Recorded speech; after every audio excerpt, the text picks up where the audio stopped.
trying to do this like one-handed to make it look like a graceful YouTube intro, but it's just not working. I'm just gonna go put the camera down.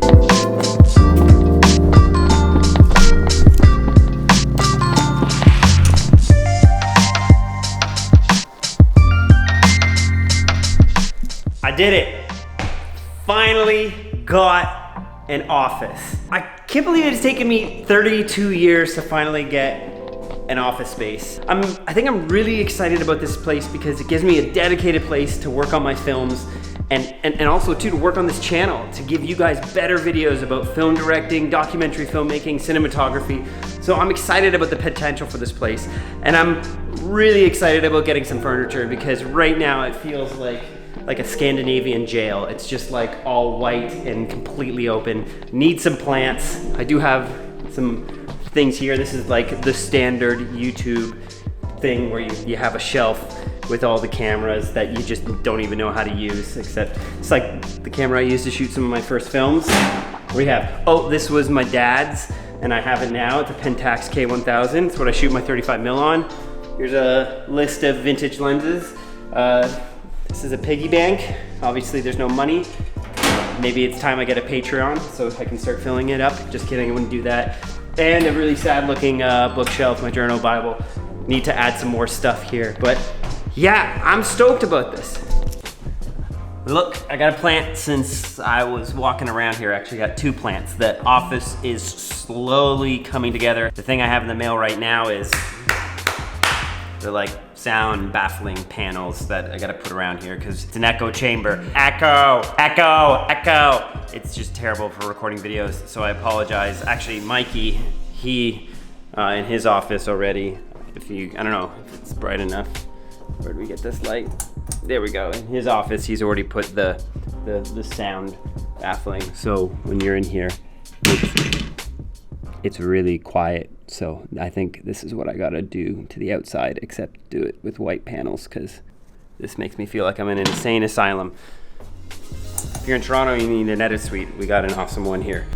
As I was saying, I'm very excited to have this office, and I've been, looking at what art to get for this office because I actually think it's very important for you to like this space you're in. I think it's important to curate your home and to actually make sure that you keep it neat and tidy, not just because it looks cool, but it's funny to me that the most important decisions that we make are often in our home or in our office. These are decisions that impact the rest of our lives. They impact our family, they impact the trajectory of a career, they impact our mental health. And if that space that you're in doesn't bring a peace and calmness for you to focus on the decisions you're making, then you're not gonna be making the best decisions. That's why for me, I'm actually really concerned about what coffee tables I get and what art I put on the wall, because this is the place that I'm gonna be creating videos for you guys. It's the place that I'm gonna be making my newest documentaries. It'll be the place that I pitch the next films I'm working on. And if this place isn't bringing me a peace to make those decisions, if I'm stressed in this area, or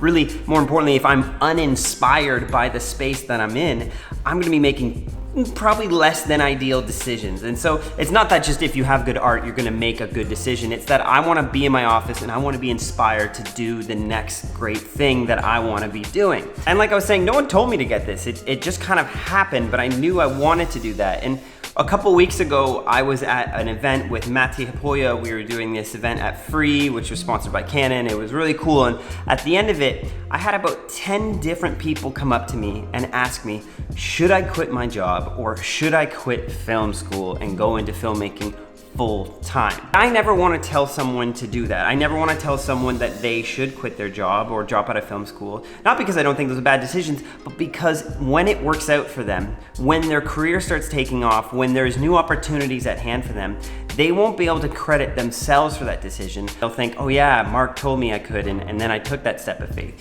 See, when people are asking that question, it tells me that they've already been thinking about that, and they already are picturing themselves as a filmmaker or doing that thing. But what they're looking for is someone to tell them that it's gonna be okay, that it's going to be all right. And you can't make your career, you can't make the decisions on your trajectory based on other people telling you it's going to be all right. You as an artist need to come up with that resolve. You need to know that, because when you're on sets and no one understands your vision and you want to see it through to the end, you need that resolve. If you're always going to be waiting for someone else to tell you that it's okay to do that thing, you will never become the thing you want to do. You'll never become the filmmaker, you never become the photographer, you'll never become the designer. You're always going to be waiting for permission from other people to do what you love. So I won't tell you that you can drop out of film school. I won't tell you that you can quit your job. You need to come to that conclusion, because when you make a decision and you start seeing it unfold, that shows you that you have the resolve, and that will make you a better artist, because you won't be waiting for people to tell you what to do.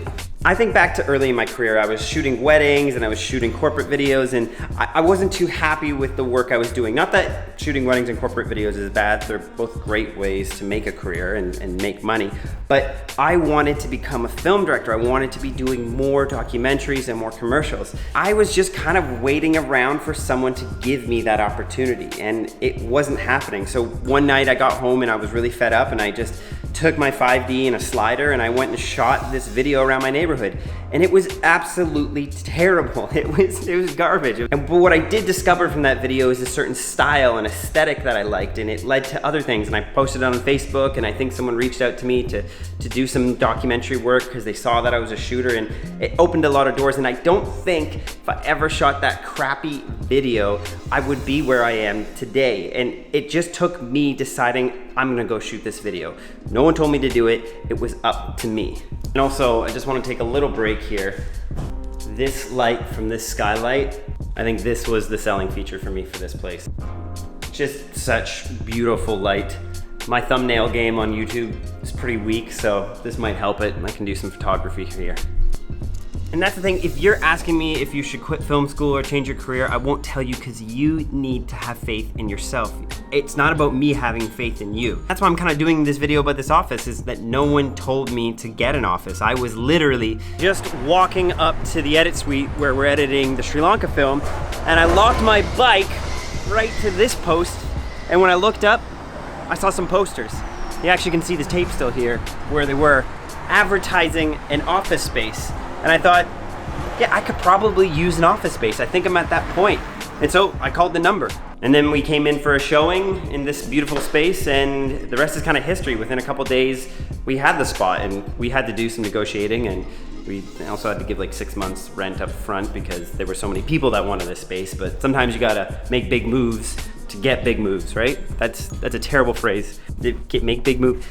Sometimes you just gotta throw down when you want something. You gotta ante up. You gotta put the credit card down. Although you don't pay with a credit card with rent, you pay with checks. So we still use checks in Canada, and I feel like everywhere I travel in the world, they don't use checks. They're so fascinated that we still write checks in Canada. But maybe it's because we're a couple steps behind in technology. I mean, we had BlackBerry, but that didn't seem to work out. So if you're looking for someone to tell you what to do in your career, look no further than yourself. You can make a decision today, right after this video, to go begin shooting documentaries, to go begin taking the photos you want to take.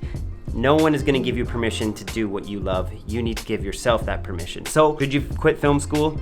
I won't tell you that. You need to answer that. But again, if you're already asking me that, it means you've been thinking about it, and it means that you probably want to do it, which means you're probably gonna have the energy to want to pursue what you're doing after that.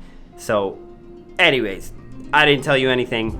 You gotta tell yourself that. Have some faith in yourself, because if you don't build up that resolve now, if you don't build up that personal belief in yourself and what you can do, then it's not gonna get any easier. Because trust me, I'm 10 years into my career, and I still every day have to remind myself that I'm doing what I'm meant to be doing. But I'm gonna get back to searching for furniture. I've kind of scoured the entire internet. If you need furniture advice, speak to me, because I feel like I've looked at every website. I know everything like the back of my hand, and now I'm waiting. I think it's like 4 weeks for this couch I got on sale. Got it on West Elm. It's really awesome.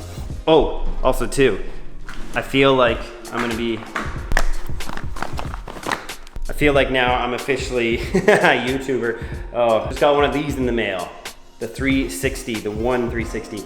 I think 360 videos are kind of corny, but I'm really excited to try and use this in a professional sense. See how you could actually use it on a professional film. See how it would work into a very serious documentary. But I do think there's a purpose and a place for these. They're amazing for action cam stuff. So I'm trying to figure out how I can work this into my filmmaking. So expect to see some footage with that in the coming episodes. And I have to actually thank you guys for a moment. Part of the reason why I have this office is because I need a new space to start filming my videos. If you've seen my YouTube channel, I'm filming them in the guest bedroom of our condo, but I want a legit space to film these videos for you guys. So thank you. I want to keep making videos for you, not just about gear or about how to change the LUTs on your footage. Like, that's all important. But I want to help you become a better filmmaker, a better director, a better creative. There's some tangible things that I don't think are spoken about much on YouTube, and I want to talk about them on this channel. So I thank you for your engagement. You've really helped me and encouraged me, and I feel like the sky's the limit for us. So expect more content now that I'm in this space, and I'm excited to be on this journey with you guys. So thank you for watching, guys. I can't wait for me to get the sound baffling up because it's so echoey in here, but I'll be posting more videos. I'm gonna do some stuff with this guy, see how I can work a 360 camera into my footage, into my workflow. But until then, gonna keep cutting this documentary. We're only part way through. It'll be releasing, I don't know, stay tuned. We're gonna try to take it to some festivals before we have to release it on the broadcast. But see you guys in the next one. What am I doing? Woo!